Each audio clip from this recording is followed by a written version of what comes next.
Good morning. Welcome to pine proton. कैसे हैं आप सभी? आशा करते हैं आप सभी अच्छे होंगे। तो देखिए, सबसे पहले हम बात करते हैं।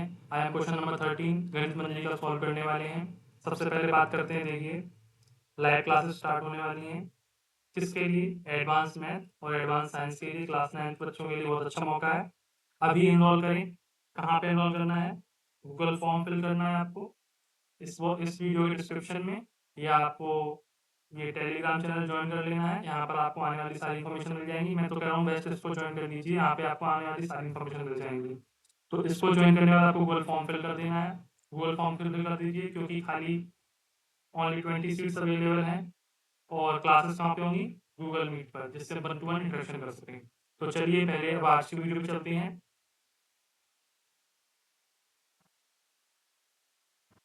सबसे पहले जानते हैं क्वेश्चन क्या कह रहा है। क्वेश्चन कह रहा है the mid points of the sides of A triangle ABC. सबसे पहले तो एबीसी एक ट्राइंगल है, उसके साइड्स के मिड पॉइंट की बात की गई है, जो कि हैं डी, ई और एफ। मिड पॉइंट मानते हैं, जानते हैं अब क्या होता है। मिड पॉइंट किसी लाइन की बीच का पॉइंट होता है, जहाँ से दो हिस्सों में बट जाए लाइन। डी ई एफ के कोऑर्डिनेट दे दिए गए हैं 5,1, 6,5 और 0,3।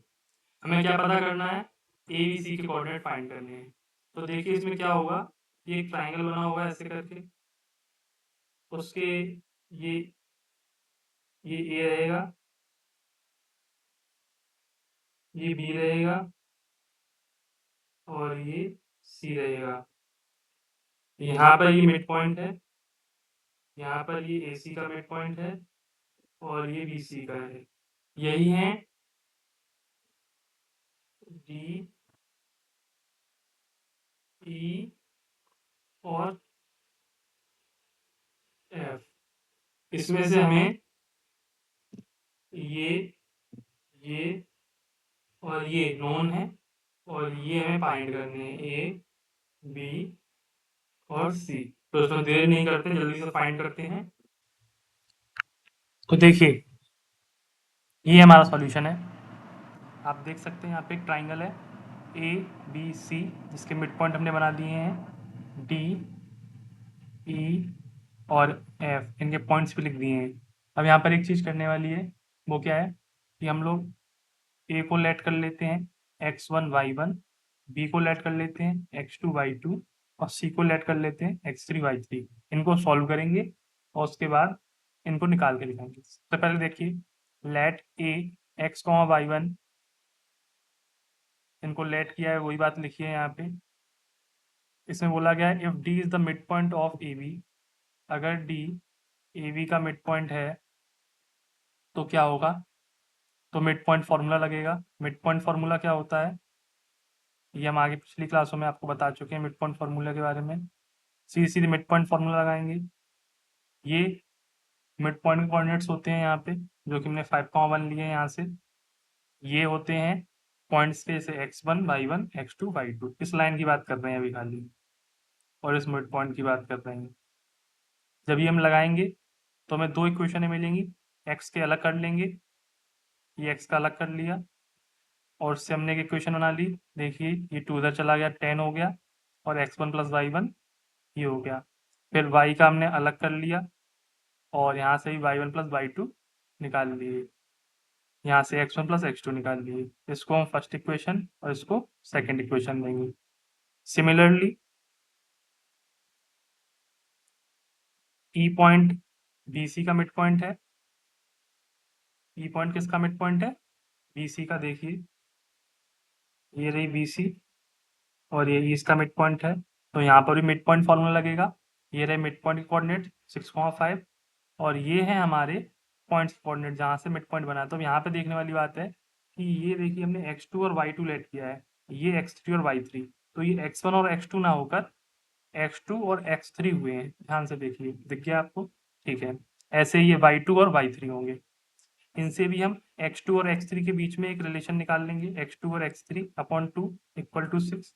ये हो जाएगा x2 + x3 equal to 12। And similarly y2 + y3 10 हो जाएगा, ये 12 हो जाएगा। इसको हम लोग थर्ड और फोर्थ इक्वेशन दे देंगे। आगे बढ़ते हैं। सिमिलरली एफ पॉइंट है जो कि AC का मिड पॉइंट है, उसके लिए भी हम लोग यहाँ से देख क्या आएगा x1 और x3, इन दोनों के जोड़े में वैल्यू आएगी x1 प्लस x3 और y1 प्लस y3। इनको भी हम इक्वेशन दे देंगे 5th और 6th। सब सॉल्यूशन लिखा है, अगर आपको समझ में ना आए तो आप कमेंट में कर सकते हैं, हम आपको और समझा देंगे अगली वीडियो में।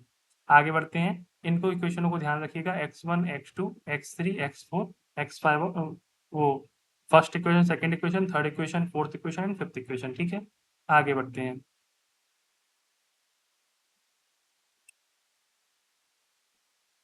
इसको थोड़ा जूम कर लेते हैं।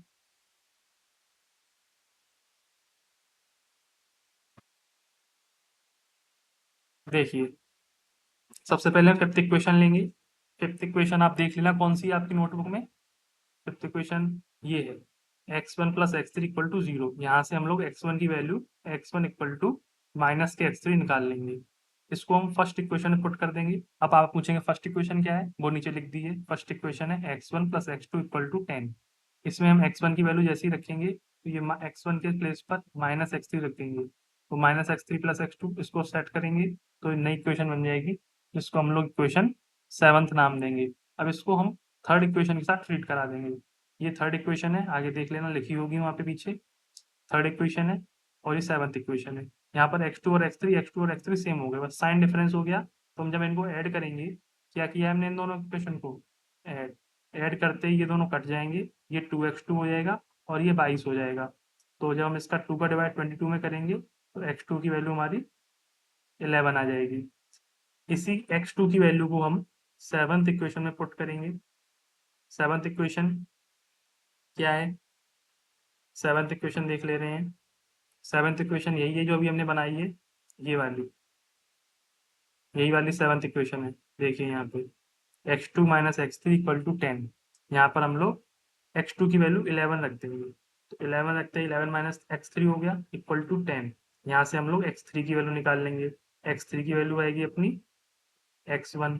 पहले ही हम देख चुके हैं कि x1 इक्वल टू माइनस के x3, तो हमें सीधे मालूम पड़ रहा है कि x1 और x3 बराबर है, बस माइनस का डिफरेंस है।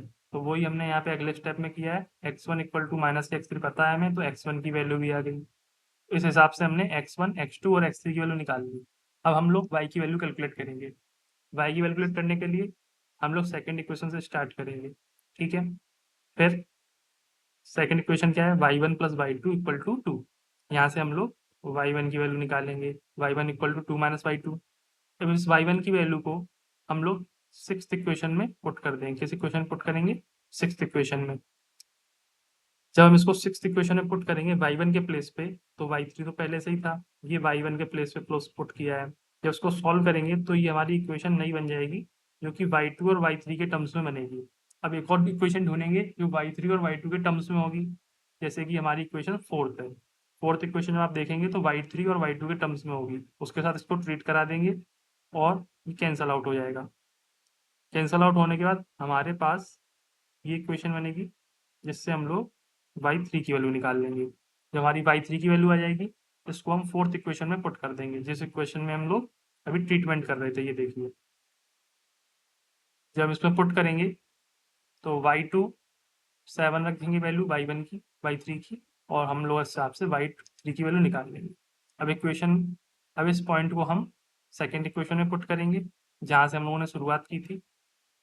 सेकेंड इक्वेशन में हम लोग y1 की y2 की वैल्यू रख देंगे 3, जिससे हमारी y1 की वैल्यू आएगी -1। हो सकता है आपको इसमें दिक्कत आए कि कैसे ये सॉल्व हो रहा है, क्या हो रहा है, पर ये थोड़े एडवांस कॉन्सेप्ट हैं जो गणित मंजरी में नए आए हैं। तो इस हिसाब से हम लोगों ने x1 y1, देखिए x1 की वैल्यू निकाली, y1 की वैल्यू निकाल ली, x2 की निकाल ली, y2 की निकाल ली, x3 की निकाल ली, y3 की निकाल ली। अब काम क्या बचा, इनको अरेंज करना। ए कोऑर्डिनेट x1 y1, तो अब -1 -1। बी के coordinate x2 y2, answer B 11,2, x3 y3 1,7। This is the final solution. और यही था हमारा आज का लेक्चर, जिसमें हमने क्वेश्चन 2 की, बहुत बड़ा क्वेश्चन था, इसको हमने सॉल्व करने का प्रयास किया और सॉल्व भी किया कुछ हद तक। अब आपको एक इम्पॉर्टेंट नोट्स बता देते हैं, जो कि मैंने शुरुआत वीडियो में बताया था, वही बता रहा हूँ एंड में भी। ज्वाइन कीजिए इसको, गूगल फॉर्म फिल कीजिए और एडवांस मेथड एडवांस साइन के सपने को पूरा कीजिए। अभी क्यूआर कोड स्कैन करके हमारा चैनल ज्वाइन करिए। Thank you.